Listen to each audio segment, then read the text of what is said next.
Hi, this is a training video to tell you basically how to make a prospecting phone call. A phone call to invite somebody to look at the business opportunity. And that is all it is. It's an invitation to ask somebody, are they interested in looking at an opportunity? Now you have to remember that when you call somebody, they may not be interested. It might not be for them.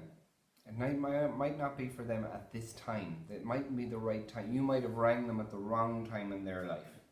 There could be a number of different reasons that they'll say no to you. But that's okay, because that's their prerogative, and we got to respect that. All we're doing is asking a question. We're seeing if somebody is open to looking at an opportunity. So if you get that into your head at the very start, the no's won't bother you, because people are entitled to say no.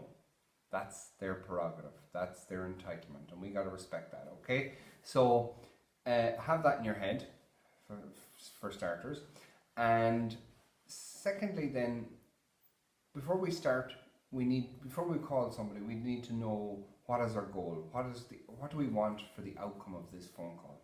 So, do we want them to go to the meeting, the business presentation on Monday evening in X hotel? Do we want them to meet for a cup of coffee and have a one-to-one with us? Do we want them to hop on a Skype call? What is our goal? And also, what is plan B? If plan A doesn't work out, in other words, if you want them to go to the meeting, business presentation on Monday night, and they're playing football Monday night, you don't want to be on the phone call stuttering and stammering and what's plan B and trying to work it out. Have it in your head before the phone call so that you come across more professional. So, what is plan B? Plan B might be to meet them for a one-to-one on Tuesday morning or Wednesday afternoon. So you, in your head, plan what's your schedule like, when can you meet them, when are you free, and also if you are new in the business and you're not able to do your own one-to-ones, you possibly are getting your sponsor or your manager to do the one-to-ones for you. So it's a three-way thing, it's a one-on-two, not a one-on-one. So you need to know when he or her, as your sponsor or manager, is free as well. So you'll have that worked out in advance. So if you know you're going to make phone calls, you need to find out, give a wee ring to your manager, when can you help me out with one-to-ones? They'll tell you, and you'll know whether it suits you or not, and then you're right in your head before you make the prospecting phone call. Okay? So, how does the phone call go? Well, first of all, it's going to be very short. This is very, very important that you keep the phone call short. That's for a number of reasons. One, you don't annoy the prospect with a big long phone call. And secondly, you're getting on the call and off the call nice and quickly. And you're not getting caught up in awkward questions. So it starts with some just idle chit chat. Hello, how's it going? How are the kids? Whatever the case may be. And then you'll interrupt that bit of chit chat with, listen,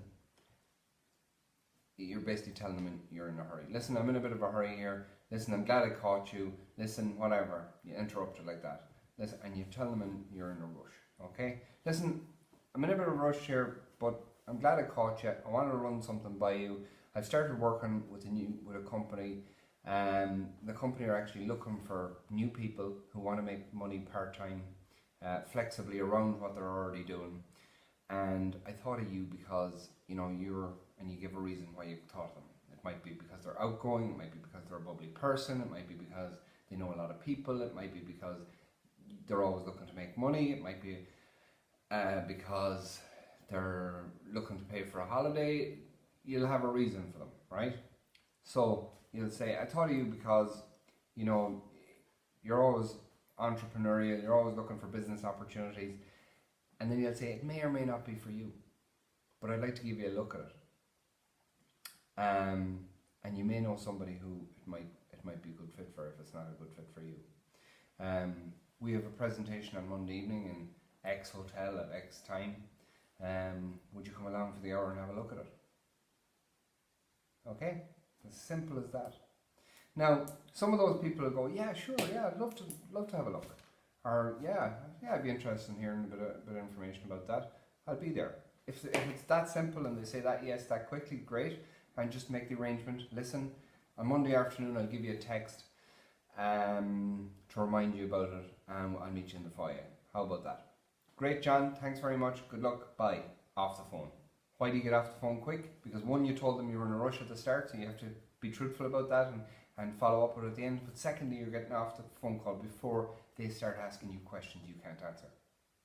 Okay? So because, when you're new, you won't be able to answer them. But guess what? When you're experienced, the phone isn't the time or place to be trying to explain this business. I'm fairly experienced now, but I wouldn't try to explain this business over the phone. You only give them half a story and they make up the other half. And the other half, when they make it up, isn't very good.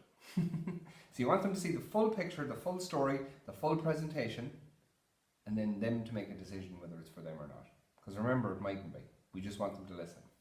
Okay, so that's them saying yes immediately. A lot of people won't say yes immediately. They'll actually say something like, well, what is it? They get curious. It's natural. Don't worry about that. But don't tell them. Don't tell them too much. Right? We're not going to say, it's forever living, it's aloe vera, it's whatever. We're not going to go into that because, again, they're going to Google it, they're going to make up a story, they're going to get the wrong story, and they're not going to turn up, they're not going to look. So what we're going to do there, and say, what is it? You'll say, listen, it's really hard to explain over the phone, but I'm glad you're interested. The meeting will explain everything. There's going to be a lot of visuals. We'll go through the whole PowerPoint. You'll hear about the company, the history, all about how you make your money. Can I count on you to be there on Monday night, or can you make it Monday night? Always end your section of the conversation with a question. Puts them on their back foot. That might deal with quite a lot of people. That'll be enough for them. Some people will keep digging and keep saying things like, they might say another thing. They might say, yeah, but Jason, what is it? Tell me something about it, will you?